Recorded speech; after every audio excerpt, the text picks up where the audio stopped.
Hello friends, welcome to the Point. In this session, we'll be continuing our discussion on Sino-India relationship.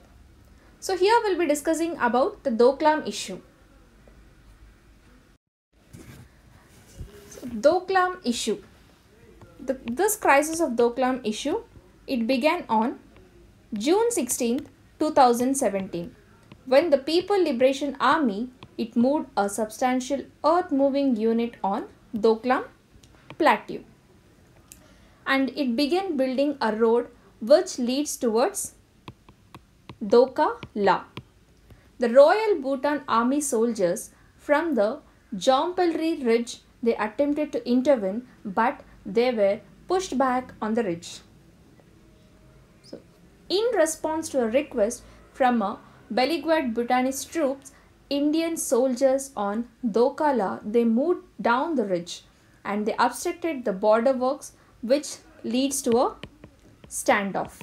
So this confrontation has been preceded by a scuffle between a PLA, that is People's Liberation Army Road Construction Unit, and the Indian troops on the night of June 4th, 5th, 2017, which had resulted in minor injuries to 2 Chinese personnel, and China then it used earth moving equipment to demolish a 2-decade-old earth and rock bunker near Doklam.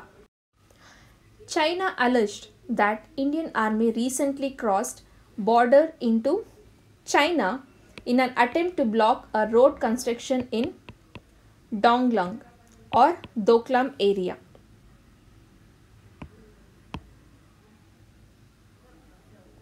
So the Doklam Plateau, it was first claimed by China in the late 1950s in the build-up to its 1962 war with India.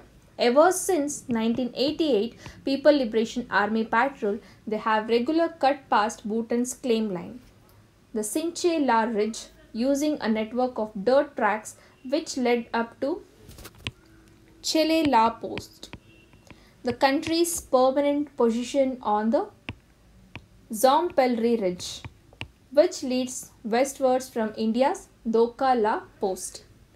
So then, Bhutan, it has asked China to stop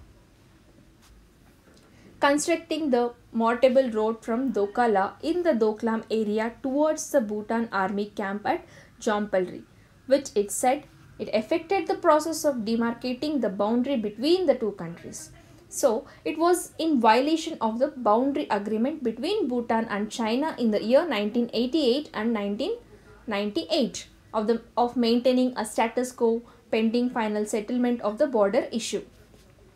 Even though both the sides appear committed to avoid any escalation of the standoff, the history of 1967 crisis in the Chumbi Valley, the same territory now at the stake, it shows dispute over the border construction can have a serious outcomes. So what is China's argument regarding this issue? China, it had justified the construction of a road in Sikkim sector, saying that the area undoubtedly it is located on the side of China of the border as per the 1890 Sino-British Treaty.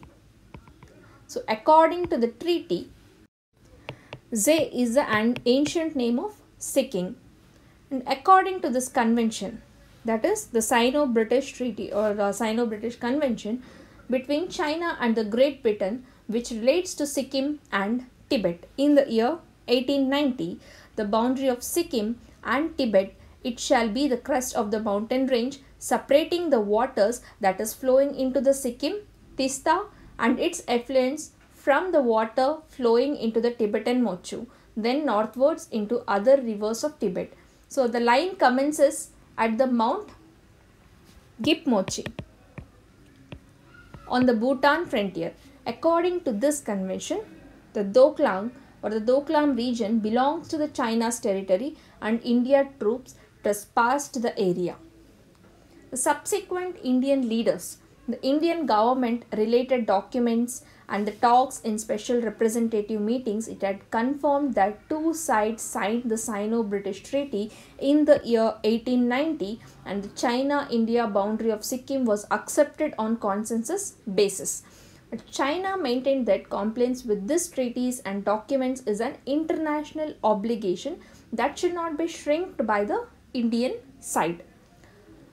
So for this, Indian government, it made no objection to the Sikkim section of the China-India border, and allegations of the intrusions along the western section of the China-India border, it often emerge, but its face-offs in the Sikkim section are rare. The Nathula Pass in Sikkim, it was reopened in the year 2006 because there is no border dispute between China and India over this area. Next is Doklam. This is the name that China uses for Doklam. So it had been a traditional pasture for Tibetan residents, and China claimed to have exercised good administration over this area before 1960s itself, and people from Bhutan, they required consent from China for cattle grazing, and the Tibetan archives still have the receipts of the same. So in response to this standoff, China suspended the Kailas Mansarovar Yatra through a motorable Nathula route, but it continued through the difficult Lipu Lake Pass in Uttaranchal. So what is the India stand for this situation? Let's have a look. So the crisis, it has surprised the government as it came after what New Delhi had seen as a willingness on China's part to iron out problems in relationship. So during their recent summit meeting in Astana on the sidelines of SEO, Shanghai Cooperation Organization Summit in the year June 2017, they agreed for not having differences towards disputes. The Chinese side, they refused to acknowledge any such agreement. And for this, New Delhi admitted that its troop had blocked PLA.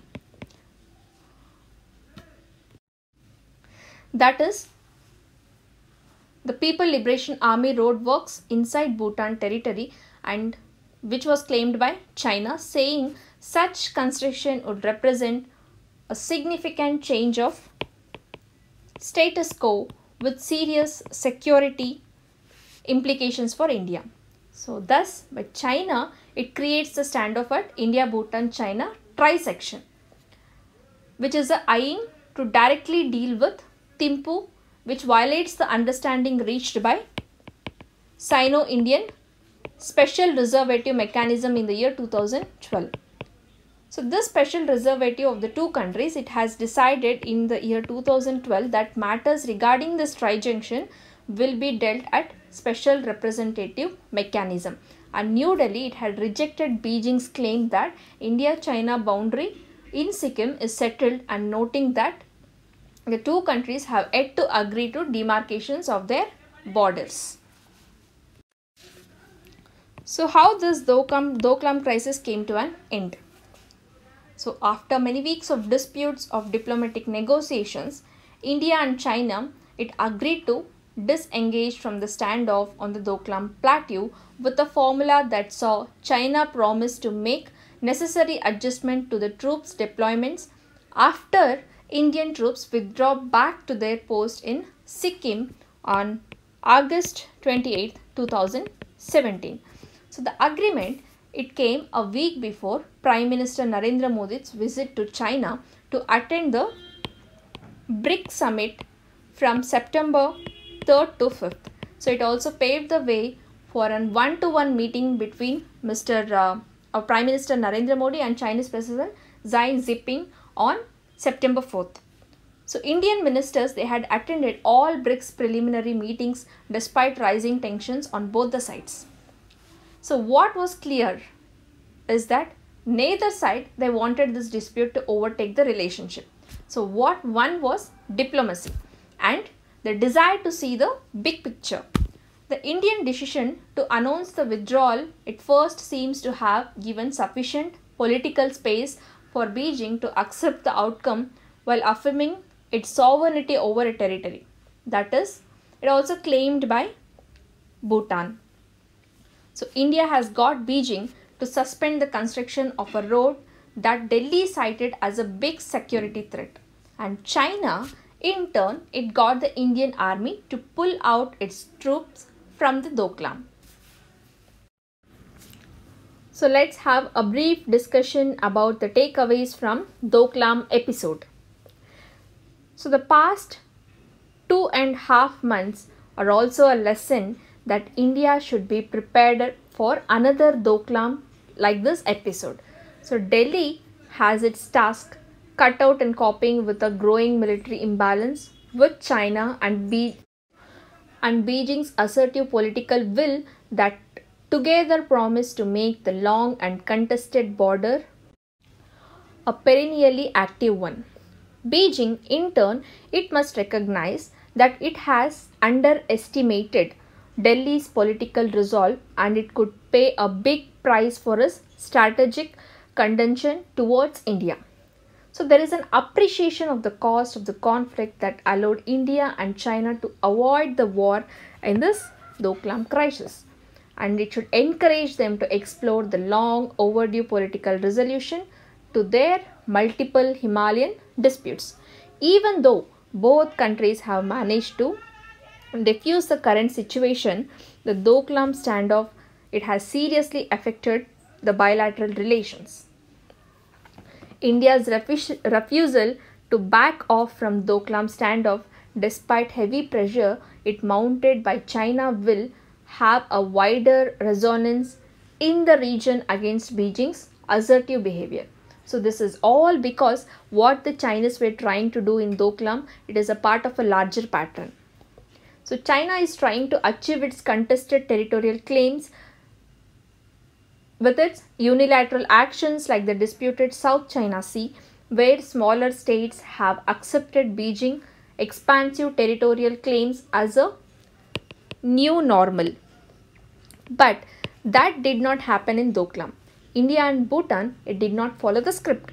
So China had to back off and revisit their position.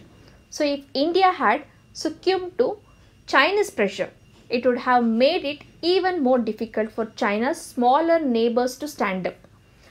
So it would have undermined India's credibility first in Bhutan and other South Asian neighbors as well.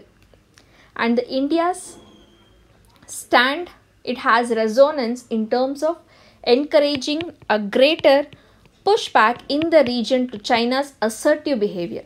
And this it can also lead to some introspection on the part of China, especially why the rise of China and its behavior, it creates anxieties among its neighbors. At that time, China also realized that finding resolution by taking a recourse through a force, it was really not an option. So notwithstanding this, what it said is that China had to find a diplomatic solution. Since India maintained a firm position, given that a BRICS summit and the forthcoming 19th Congress of the Chinese Communist Party, it were around the corner. And at that time, China didn't want them to be overshadowed by Doklam standoff. And China is currently seeking to reshape the regional and international order, and it is keen to fine-tune its great power diplomacy.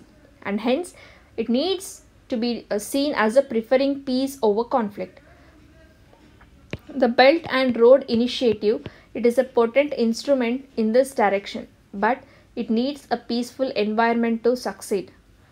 Outbreak of hostilities on the Himalayan border, it would have tainted China's image and undermined the internationalism surrounding the Belt and Road discourse. So it would also fuel anti-Chinese sentiment in India, which both Washington and Tokyo would almost certainly profit from. So in this, it must be noted that New Delhi and Beijing, it have respected the wishes of Bhutanese government, which wanted an earlier end to the crisis before it gets bitter. So For India, the situation in the subcontinent, it is equally complex. Given Pakistan's unabated proxy conflict in Kashmir and escalation with China, which will truly bring the two-front situation back into the play after decades. So even if there are muted voices of appreciation or support for Delhi from various countries now, they are no guarantee of future support if India and China were to clash again. So India handled the Doklam crisis single-handedly and will have to be prepared to handle any such situation similarly in the future also. So China is unlikely to respect India's special relationship with its neighbors. So India has a long enjoyed a special status in South Asian region. In the South Asian region and often treated it as its exclusive backyard. So with China expanding its influence in the region and competing for status and influence, it considers South Asia with India in it as its periphery. And China uses economic incentives and military pressure to do so. And for that, Nepal is an example of the former and the Bhutan is an example for the later. So India's traditional policy towards South Asia of a limited economic assistance, it topped with a big brother attitude, which will need to undergo a fundamental transformation to retain its influence. So now it has become clear that the snail-paced special representatives talk on the India-China boundary questions have not yielded much so far, and it perhaps the appropriate occasion to revamp the dialogue process. So indeed, the focus is increasingly shifting from conflict resolution to conflict management. So it is a high time for this, and therefore the two countries appointed a dedicated high-ranking officials to discuss the boundary issues in a more sustained and a result-oriented manner. So there is also an urgent need to adopt a multi-pronged strategy to deal with Beijing, and India needs to engage China a lot more at several levels: diplomatically, politically, multilaterally and economically. The two sides they also need to conduct bilateral consultations on various issues ranging from Afghan reconciliation to regional economic development. So this is all about the Doklam issue. In the next session, let's discuss about the Dalai Lama's visit to Arunachal in the year April 2017 and the importance of Tawang. Thank you.